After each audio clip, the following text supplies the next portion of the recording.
Students, आज class 11th की mathematics का पहला चैप्टर यानी चैप्टर फर्स्ट समुच्चय यानी सेट्स के बारे में जो है अध्ययन किया जाएगा, स्टडी किया जाएगा।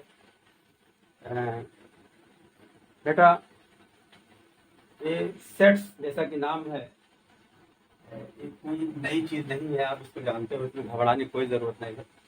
एक्चुअली होता क्या है, जब किसी चीज़ को अपने हम लाइफ से जोड़ देते हैं, किसी नॉलेज को, किसी ज्ञान को, तो उसे सीखना ज़्यादा आसान होता है। तो हम इसको बताने की कोशिश करते हैं। तो इसका कॉन्सेप्ट ऑफ सेट, समुच्चय की संकल्पना।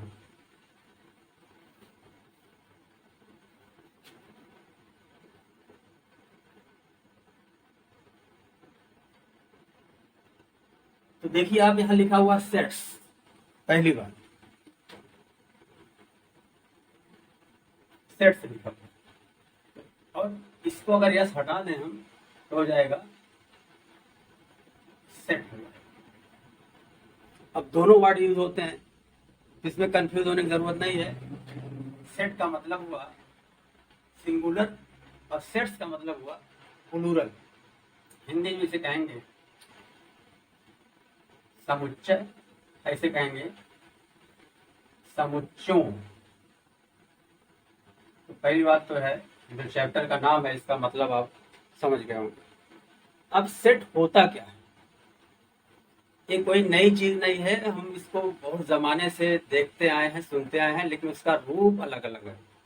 जैसे हम कहते हैं, हम सुने हैं कि जानवरों का झुंड, तो क्या शब्द आया? जानवरों का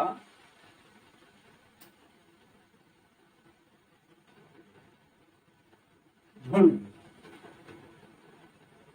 ये सुनते आए। अंगूर का गुच्छा,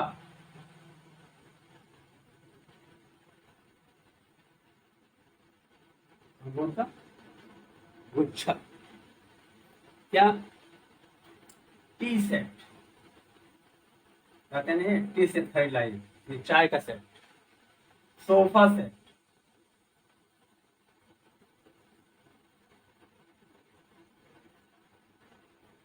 खिलाड़ियों की टीम,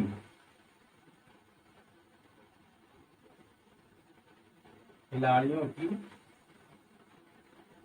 टीम, चाहे क्रिकेट की टीम हो, चाहे हॉकी की टीम हो, कबड्डी की टीम हो, कोई भी टीम हो सकती है। और सोफा सेट हो गया। लेमन सेट,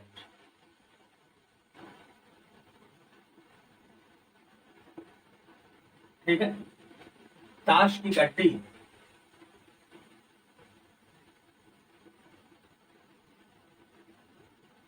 इस सारे शब्दों को आपने सुना है। तो ये जहां पर देख रहे हैं झुंड आया हुआ है, यहाँ पर गुच्छा आया हुआ है, यहाँ पर सेट आया हुआ है, यहाँ पर सेट आया हुआ है, यहाँ पर टीम आया हुआ है, यहाँ पर गड्डी आई हुई है, यहाँ पर भी सेट आया हुआ है। ये सारे शब्द, सारे वर्ड एक ही हैं। इन्हीं को हम सेट कह देते हैं। लेकिन कब सेट कहेंगे?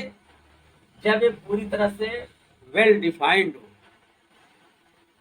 और इसके अलावा सेट कैसे यूज करते हैं अपने दैनिक जीवन में? हम कहते हैं, अरे भाई, हमारा बिजनेस अभी सेट नहीं हुआ है, या मिस्टर एक्स का बिजनेस अभी सेट नहीं हुआ है, तो सेट वहां पर आया इस्तेमाल। तो यही सेट है, यही सेट है, कोई दूसरा सेट नहीं। आपको मैथमेटिक्स में घबराने की जरूरत नहीं कि कोई पहाड़ आ गया हमारा। क्या ये भी कहा जाता है कि अरे भाई, हम बाल बनवाने गए, नाई ने बाल हमारा सही सेट नहीं किया, कहा जाता है। तो हम सेट का इस्तेमाल आया, तो वही सेट है। क्या कहते हैं भाई, सामान सब सफर करने जाना है, तो सामान सब पैकिंग वगैरह कर लो, सब सामान की सेटिंग कर लो, सेट कर लो सब सामान, कोई तितर बितर ना रहे, इधर उधर ना रहे, सेट कर लो सब।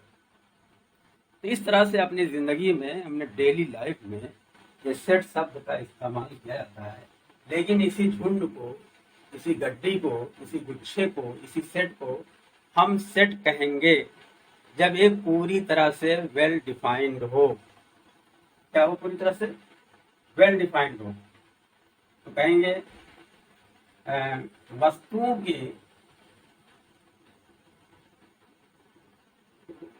वस्तुओं के सुपर सुपरिभाषित संग्रह को समुच्चय कहते हैं। एक हो गई इसकी डिफिनीशन, परिभाषा डिफिनीशन। आप इसको इंग्लिश में देख सकते हो, well defined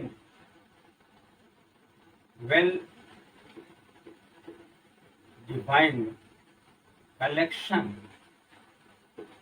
of objects is known as set। Clear? अब बहुत से बच्चे इंग्लिश से घबराते हैं, तो बेटा आप भले हिंदी पढ़ते हो, लेकिन मैथमेटिक्स में तमाम टर्म्स ऐसे हैं जिनका चाहे हिंदी मीडियम हो, तेलुगु मीडियम हो, मराठी मीडियम हो, पंजाबी मीडियम हो, गुजराती मीडियम हो, हिंदी मीडियम हो, उर्दू मीडियम हो, कोई भी मीडियम हो, technical words, technical terms use ही किए जाते हैं इंग्लिश में। क्योंकि आप इंटरमीडिएट के बाद, आप किसी भी मीडियम के हो, इंटरमीडिएट के बाद आपको इंग्लिश मीडियम में ही जाना है। आप चाहे बीएससी करो, किसी यूनिवर्सिटी से करो, किसी कॉलेज से करो, आप चाहे बीटेक करो या कोई और पढ़ाई करो, सब वहाँ पर इंग्लिश मीडियम में ही। इसलिए आपको इंग्लिश से घबराना नहीं चाहिए, हिंदी के साथ साथ आपको इंग्लिश भी सीखना चाहिए। इससे आप बहुत फायदे में रहोगे, आपको जो है काफ़ी आसानी मिलेगी। तो बस अब आते हैं टॉपिक पर। वस्तुओं के सुपरिभाषित संग्रह शब्द है और यहाँ पर आया है वस्तु, ऑब्जेक्ट्स। यहाँ पर एक कलेक्शन है, कलेक्शन ऑफ ऑब्जेक्ट्स। अब वस्तु किसे कहते हैं? यहाँ पर मैथमेटिक्स में वस्तु का मतलब ये नहीं हुआ कि भाई कपड़ा, कुर्सी, मेज, खाने पीने का सामान या ये सारी चीजें वही नहीं वस्तु होती है। वस्तु का मतलब आमतौर पर हम लोग यही समझते हैं। मैथमेटिक्स में वस्तु जो होता है बहुत ब्रॉड होता है। वस्तु यानी ऑब्जेक्ट, इसका तात्पर्य होता है, क्या होता है? इसमें नाम भी आता है, अक्षर भी आता है, शब्द भी आता है और चिन्ह भी आता है, और इस तरह से आदि। कैसे भाई? जैसे अगर कहा जाए कि भारत के राज्यों का समूह, कलेक्शन, वो नाम ही हुआ। क्या कहा जाए? अक्षर का एग्जाम्पल देख लीजिए। अगर कहा जाए अंग्रेजी वर्णमाला के वावेल्स का समूह, तो क्या हो जाएगा? AEIOU। तो ऐसे ही जो है, क्या कहा जाए कि 2 लेटर वाले, 3 लेटर वाले जो फला से शुरू होते हों, फला से जो है एंड होता हो, शब्दों का समूह। ऐसे कहा जाए चिन्ह, मैथमेटिक्स में जो कैलकुलेशन में चिन्ह यूज किए जाते हैं उनका समूह, तो क्या हो जाएगा? प्लस, माइनस, इनटू और डिवीजन, यानी धन, ऋण, गुणा और भाग हो गए। इस तरह से जो है ये सारे जो है वस्तु कहलाते हैं। यानी कहने का मतलब वस्तु जो है बहुत ब्रॉड होता है, ये बहुत जो है ब्रॉड वर्ड है। ब्रॉड माने विस्तृत वर्ड, विस्तृत शब्द है। क्लियर? अब ये तो हो गया, वस्तु को डिफाइन कर दिया हमने। अब सुपरिभाषित संग्रह किसे कहते हैं? सुपरिभाषित पर आते हैं। Well defined, well defined collection, सुपरिभाषित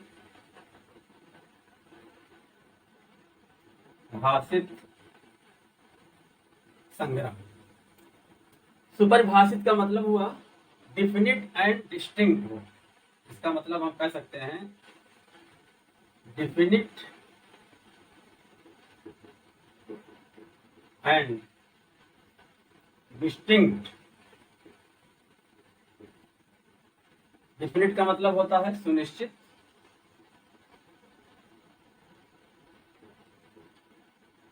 और डिस्टिंक्ट का मतलब होता है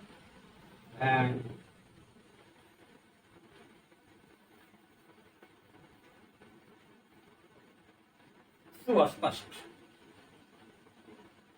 सुस्पष्ट माने एकदम क्लियर।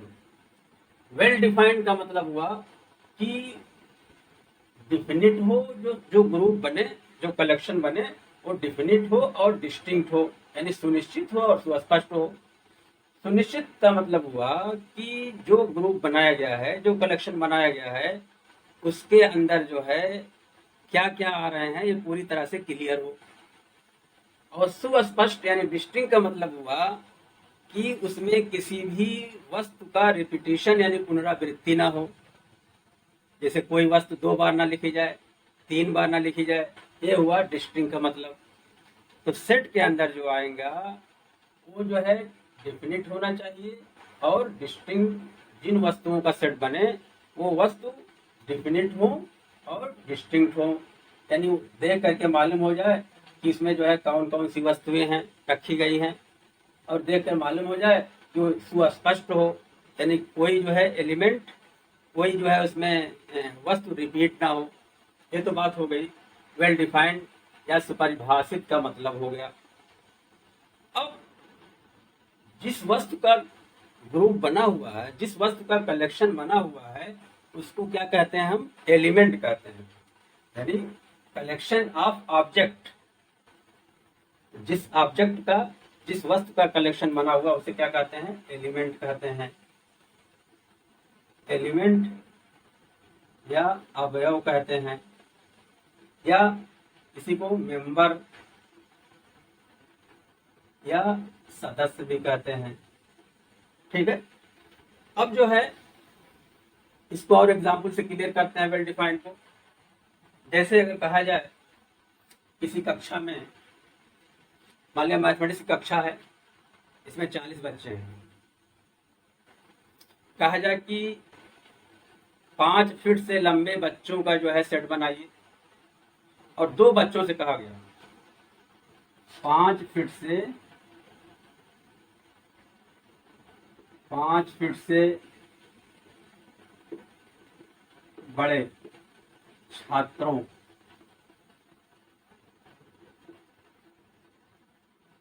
का समुच्चय बनाना है। तो 2 लोगों से कहा गया, एक कहा गया मिस्टर एक्स से और दूसरे थे मिस्टर वाई थे। तो क्लास के 2 छात्र थे, एक मिस्टर एक्स हैं, एक मिस्टर वाई हैं, और इनसे कहा गया कि अपने कक्षा के 5 फीट से नहीं, बल्कि ये कहा गया कि बड़े छात्रों का समुच्चय, अभी 5 नहीं रखेंगे, लंबे छात्रों, बड़े माने लंबे या बड़े छात्रों का समुच्चय बनाइए। तो मिस्टर एक्स ने बनाया, मिस्टर एक्स ने बनाया, क्या बनाया? इसमें रामू आ गए, श्यामू आ गए,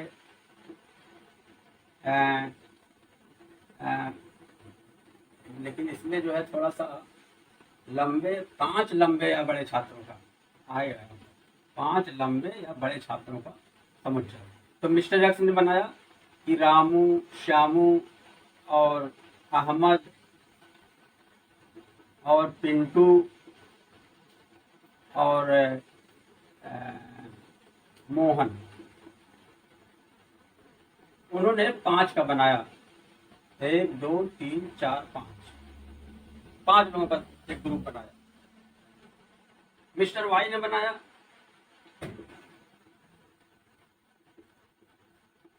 लंबे छात्रों का समुच्चय, 5 लंबे छात्रों का समुच्चय। फिर उन्होंने लिखा रामू,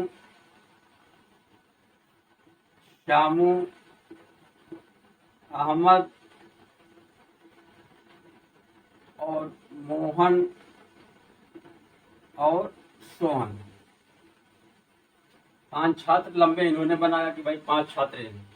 तो आप देखिए इसमें रामू, श्यामू, अहमद, पिंटू, रामू, श्यामू, अहमद और मोहन, 4 कॉमन है और 1 अलग है। इसमें देखिए इसमें पिंटू हैं, इसमें जो है सोहन है। कहने का मतलब दोनों लोगों ने जो सेट बनाया वो अलग अलग बनाया है, दोनों सेम नहीं है। जबकि कहा गया है well defined collection of object, सुपरिभाषित वस्तुओं के सुपरिभाषित संग्रह को समुच्चय कहेंगे। इसलिए ये दोनों समुच्चय नहीं हुआ, क्योंकि दो पर्सन ने, दो लोगों ने बनाया, इसलिए इसका मतलब क्या हुआ कि दोनों का अलग अलग आ रहा है। इसका मतलब ये जो वेल डिफाइंड नहीं है। ये यहाँ जो कहा गया था कि क्लास के, कक्षा के 5 लंबे या 5 बड़े छात्रों का समुच्चय बनाओ, इसलिए जो मोहन ने बना, मिस्टर यक्स ने बनाया, ये भी समुच्चय नहीं है, और मिस्टर वाई ने बनाया, ये भी समुच्चय नहीं है। तो इसका मतलब क्या हुआ, अगर समुच्चय कोई बना रहा है तो पर्सन टू पर्सन चेंज नहीं होना चाहिए। चाहे मिस्टर एक्स बनावे, चाहे मिस्टर वाई बनावे, चाहे मिस्टर जेड बनाए, हजारों लोग या लाखों लोग बना ले तो सेट वही रहेगा, उसके एलिमेंट वही रहेंगे, और डिफर नहीं होने चाहिए। इसलिए ये सेट नहीं हुआ, और ना मिस्टर एक्स ने जो सेट बनाया था ये भी नहीं हुआ, और मिस्टर वाई ने जो बनाया था ये भी सेट नहीं हुआ। अब इसी चीज को अगर ऐसे कह दिया जाए कि कक्षा के 5 फीट से लंबे, 5 फीट से अधिक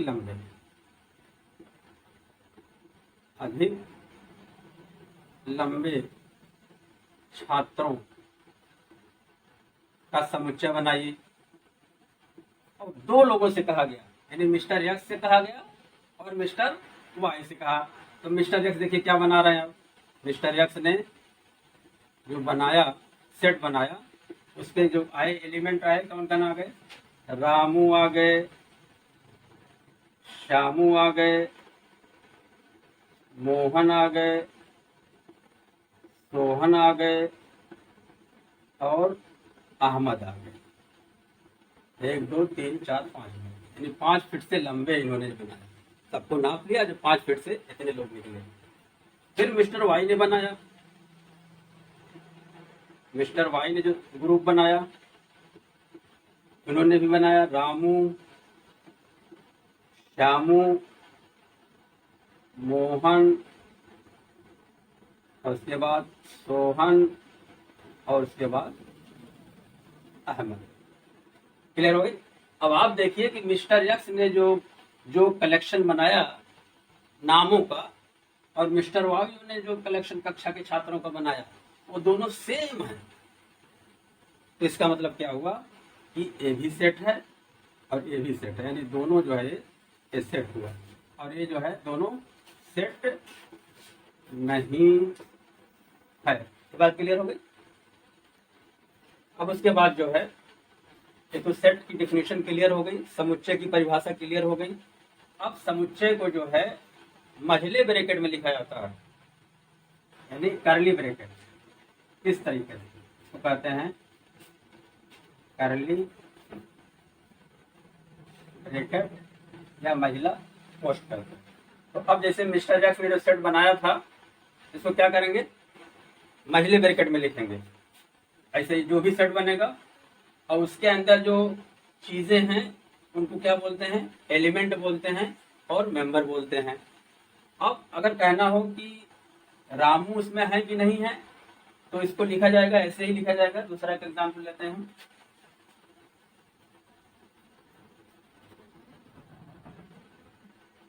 अब सेट को डिनोट किया जाता है इंग्लिश के कैपिटल लेटर से। नोटेशन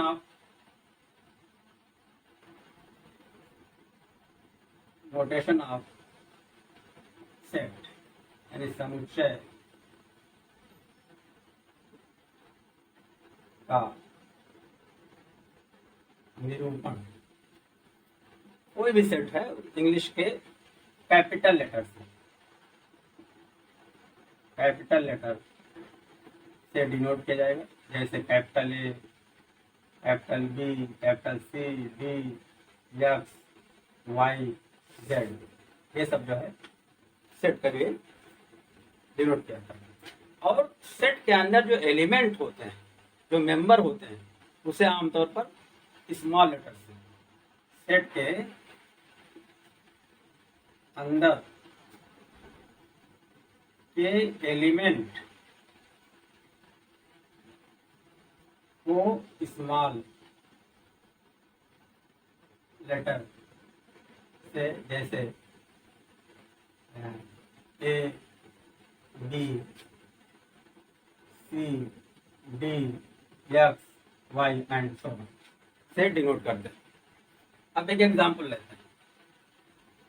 मान लिया कोई सेट है ए इक्वल टू 1 2 3 4। अब अगर कहा जाए बताइए 1 जो है इसका एलिमेंट है कि नहीं है, तो आप कहोगे 1 एलिमेंट है, तो इसे लिखा जाएगा कि 1 बिलोंग्स टू ए। क्या पढ़ा जाएगा? 1 बिलोंग टू कैपिटल ए। इसका मतलब क्या हुआ कि एक जो है ए में संबंधित, ए से संबंधित है, ए से संबंधित है। हिंदी में ऐसे पढ़ेंगे, लेकिन आमतौर पर इसको इंग्लिश ही में पढ़ा जाता है। अगर कहा जाए बताइए भाई 5 इसमें है कि नहीं है, तो क्या 5 इसमें है? 5 नहीं है, तो क्या लिखा जाएगा? 5 डज नॉट बिलोंग। ऐसे इस निशान को क्या कहते हैं? इस निशान का नाम है एप्सिलॉन, EPSILON, इसे एप्सिलॉन कहते हैं। तो अब 5 इसमें है कि नहीं है? 5 नहीं है, तो लिखेंगे इसको क्रॉस कर देंगे, तो लिखा जाएगा 5 डज नॉट बिलोंग टू ए। ये तो हुआ कि एलिमेंट को कैसे जो है डिनोट किया जाए, और सेट को और उसके एलिमेंट को कैसे डिनोट किया जाए, और उस एलिमेंट को अगर बिलोंग करता है तो उसको कैसे लिखा जाए। ठीक है, क्योंकि हम तो बार बार लिखेंगे नहीं कि ऐसा तो लिखेंगे कि सेट ए में 5 नहीं है, क्योंकि मैथमेटिक्स में सब सिंबल चलता है, इसलिए सिंबल का इस्तेमाल किया गया। अब कुछ और एग्जांपल लेते हैं सेट के। जैसे कहा जाए सेट के अन्य एग्जांपल, अन्य उदाहरण,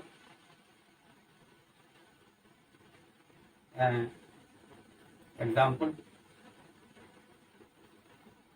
जैसे कहा जाए परिवार के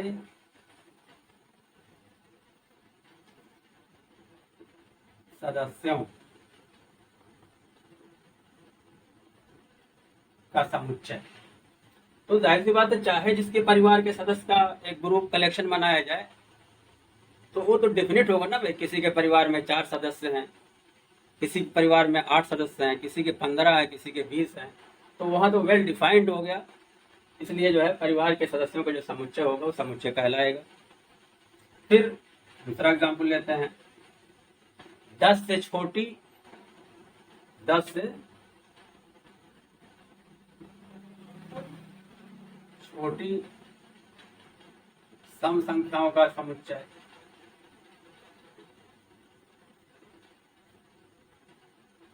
ठीक है, तो 10 से छोटी सम संख्याएं कौन कौन होंगी? 2,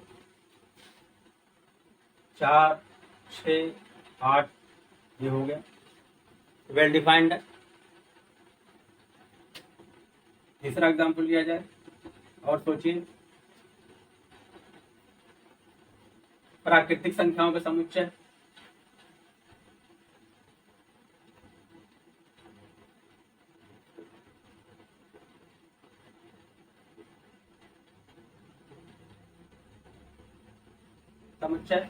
तो प्राकृतिक संख्या क्या क्या है? 1 2 3 4 5 एंड सो ऑन। ये भी एक सेट होगा, क्योंकि वेल डिफाइंड है, वेल डिफाइंड कलेक्शन है। और ऐसे ही भारत के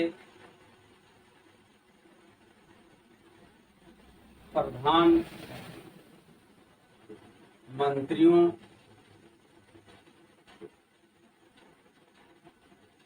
का समुच्चय, तो ये भी वेल डिफाइंड है कि भारत के प्रधानमंत्री गिन लीजिए।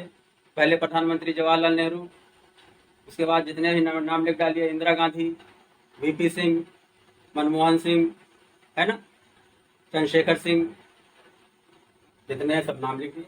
ये सब जो है ये हमारे वेल डिफाइंड सेट के तमाम एग्जाम्पल हो गए। क्लियर? अब इसके बाद जो है, अब हमको आप बताएंगे सेट लिखने के जो है 2 तरीके हैं। उसको हम देखते हैं। अब इसके बाद देखते हैं समुच्चय को लिखने की कितनी विधियां हैं, रिप्रेजेंटेशन ऑफ सेट।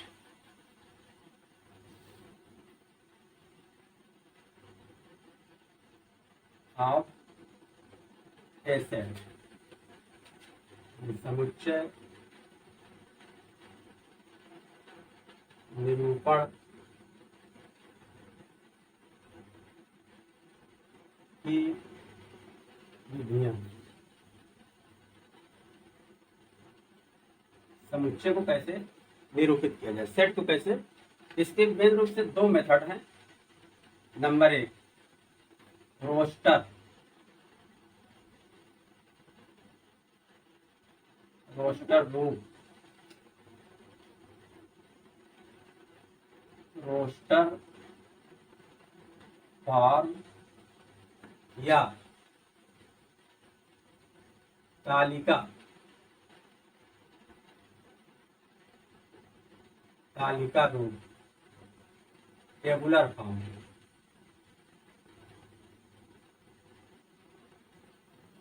और दूसरा हमारा है समुच्चय निर्माण रूप।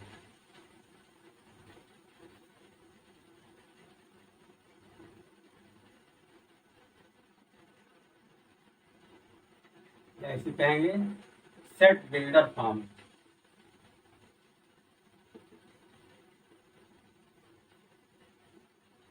या दूसरा इसी का नाम है गुण विधि, गुण, जिसको इंग्लिश में कहेंगे property method,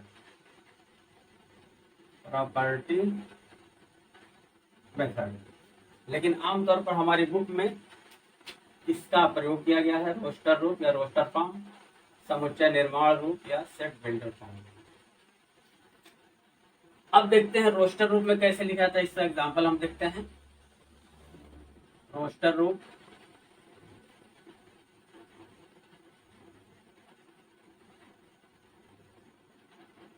roster form,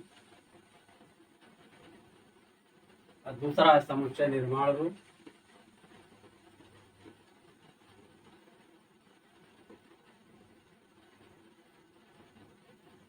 and set builder form.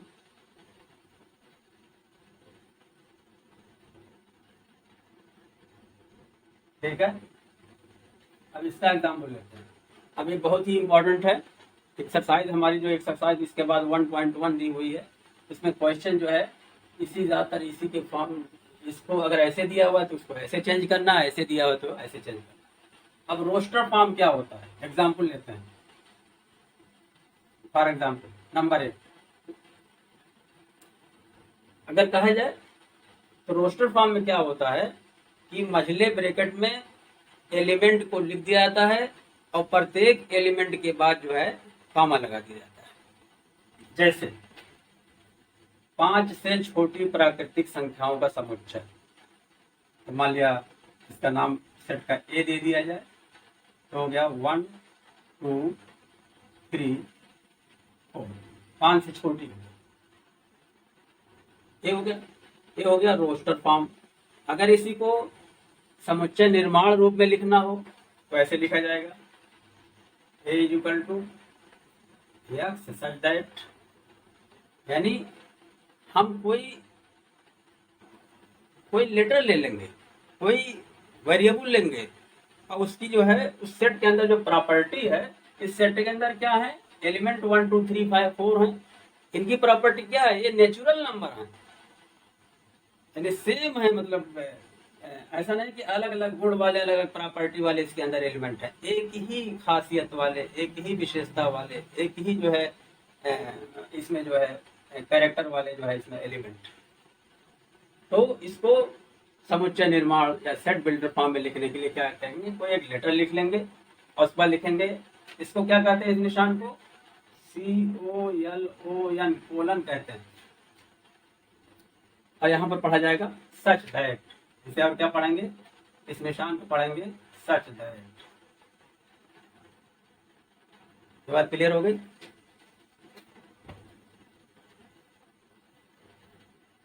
अब यक्स सच दैट, अब ये क्या चीज है यक्स, हमने सेट में सिर्फ एक एक वेरिएबल लिख दिया। अब उस वेरिएबल को डिफाइन करना है। एक्स एक सेट है। एक्स कैसा सेट है? प्राकृतिक संख्या है। कैसी प्राकृतिक संख्या है? 5 से छोटी। तो लिखेंगे एक्स सच दैट एक्स एक प्राकृतिक संख्या है जो 5 से छोटी है। अगर यहाँ ये 5 से छोटी ना लिखें तो एक्स की प्राकृतिक संख्या है तो बहुत कुछ है, 1 2 3 4 5 so and so on up to infinity. इसलिए उसको डिफाइन करना जरूरी है। ये हो गया हमारा सेट था 1 2 3 4 और उसको ऐसे लिखा गया। तो रोस्टर फॉर्म को हमने सेट बिल्डर फॉर्म में लिख दिया। ऐसे ही अगर ऐसे दिया हुआ है तो इस चीज को हम ऐसे लिख सकते हैं। दूसरा एग्जाम्पल लेते हैं। वी अंग्रेजी भाषा के वावेल्स का समुच्चय।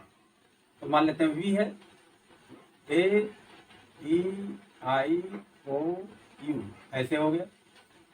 इसमें कैसे लिखेंगे? वी इक्वल टू, तो सबसे पहले एक्स लिखेंगे एक वेरिएबल। अब इसको डिफाइन करेंगे। तो ए ई आई ओ यू क्या है?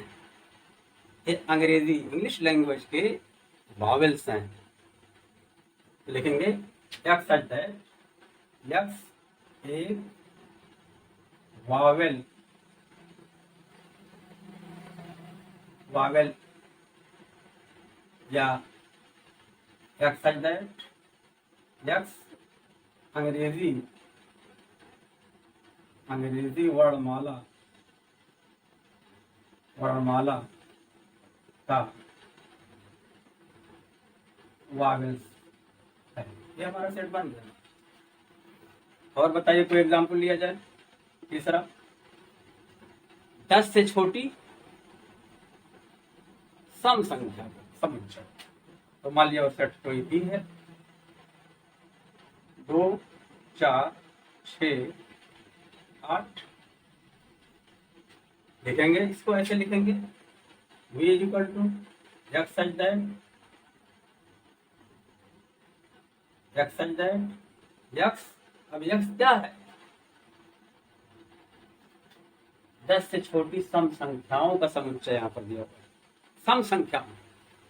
तो लिखेंगे एक्स सच दैट एक्स एक सम संख्या है।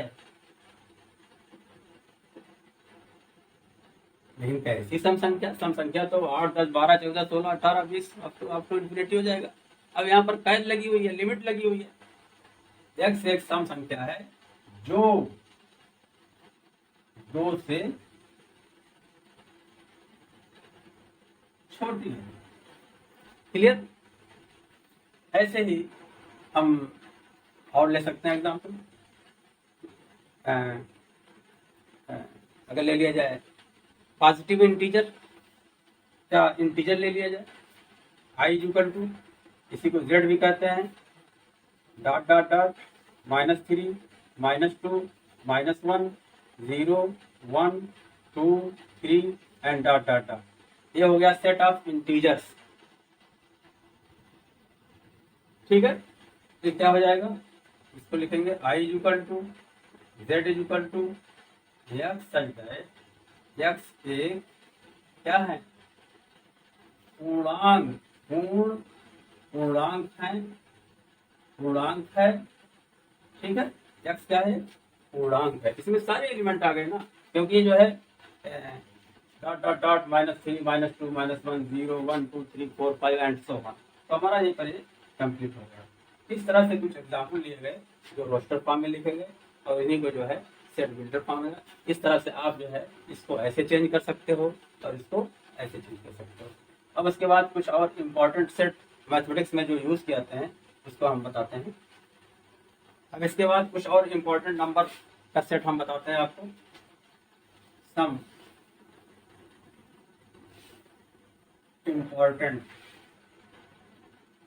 सेट्स ऑफ नंबर्स माने संख्याओं। कुछ महत्वपूर्ण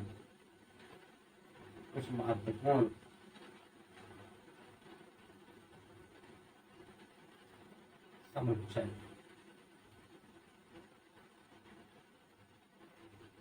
संख्याओं के कुछ महत्वपूर्ण समुच्चय, जैसे नंबर है, प्राकृतिक संख्याओं का समुच्चय, ये आपको जानना बहुत जरूरी है। प्राकृतिक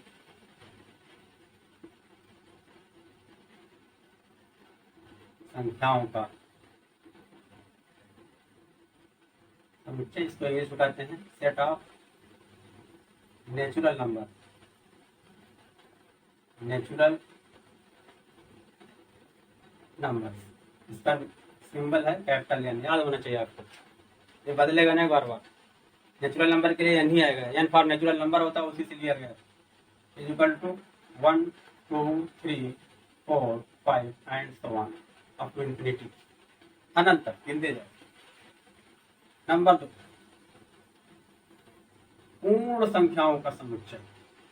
पूर्ण संख्याओं का समुच्चय, set of whole number. Whole, WHOLE, whole, whole माने संपूर्ण होता है, पूरा।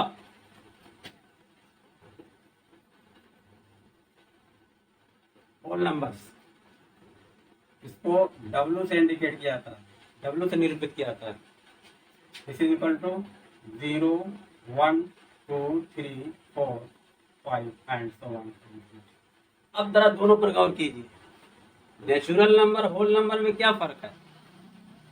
नेचुरल नंबर में जो एलिमेंट है वही एलिमेंट यहाँ होल नंबर में है, बट इसमें 0 ज्यादा है, बस यही फर्क है, आपको याद करने में इसको आसानी होगी। तीसरा, पूर्णांकों का समुच्चय। पूर्णांकों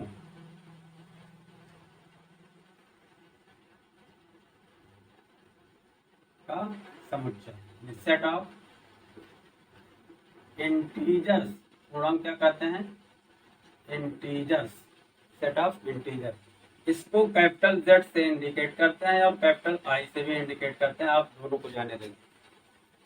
this is equal to dot dot dot -3 -2 -1 0 1 2 3 and so on. यानी इसमें अंदर 0 1 2 3 4 5 एंड सो ऑन आता है, और -1 -2 -3, माइनस वाले सारे नंबर आते हैं और प्लस वाले भी सारे नंबर आते हैं। ठीक है। चौथा, धन पूर्णांकों का समुच्चय। धन पूर्णांकों का समुच्चय, यानी सेट ऑफ पॉजिटिव इंटीजर्स।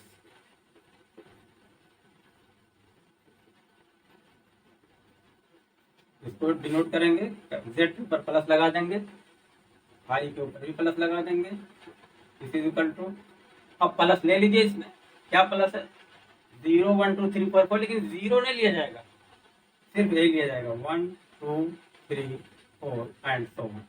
अब आप देखिए 1 2 3 4 5 एंड सो ऑन को क्या कहते हैं, नेचुरल नंबर भी कहते हैं। इसका मतलब क्या हुआ, this is equal to natural number. इसका मतलब क्या हुआ, नेचुरल नंबर और पॉजिटिव इंटीजर दोनों सेम आ गए। जब भी कहीं बात आती है नेचुरल नंबर या पॉजिटिव इंटीजर, तो आप कहोगे कि दोनों सेम है, जैसा कि यहाँ पर क्लियर है। पांचवा लेते हैं, ऋण पूर्णांक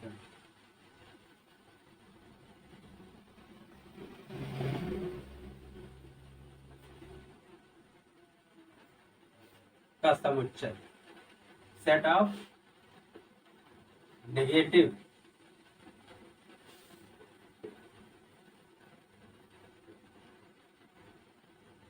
इंटीजर। इसको नेगेटिव है, बस इतने फर्क है, Z पर माइनस लिखेंगे और I पर माइनस कर देंगे, और इंटीजर के जो माइनस एलिमेंट है उसको लिख लेंगे। तो क्या लिखेंगे, -1 -2 -3 -4 and so on up to infinity. इस तरह से सेट ऑफ रियल नंबर भी है, सेट ऑफ रेशनल नंबर भी है, सेट ऑफ इरेशनल नंबर भी है। बहरहाल कुछ इंपॉर्टेंट का हमने यहाँ पर नाम लिखा दिया, जिसको आपको याद करना पड़ेगा और बार बार इसका यूज किया था। क्लियर। इसके बाद जो है एक्चुअली अभी तो सेट के काइंड ऑफ सेट हैं उसको बताना है। तो लेकिन इसके बाद, इसी के बाद एक्सरसाइज दी हुई हमारी एक्सरसाइज 1.1, इसलिए सबसे पहले हम एक्सरसाइज को सॉल्व करेंगे और सॉल्व करने से क्या होगा, जो कुछ बताया गया है इसकी हमारी अच्छी प्रैक्टिस हो जाएगी और आपका कॉन्सेप्ट क्लियर हो जाएगा। इसलिए अब इसके बाद हम एक्सरसाइज 1.1 ही सॉल्व कराएंगे। क्लियर।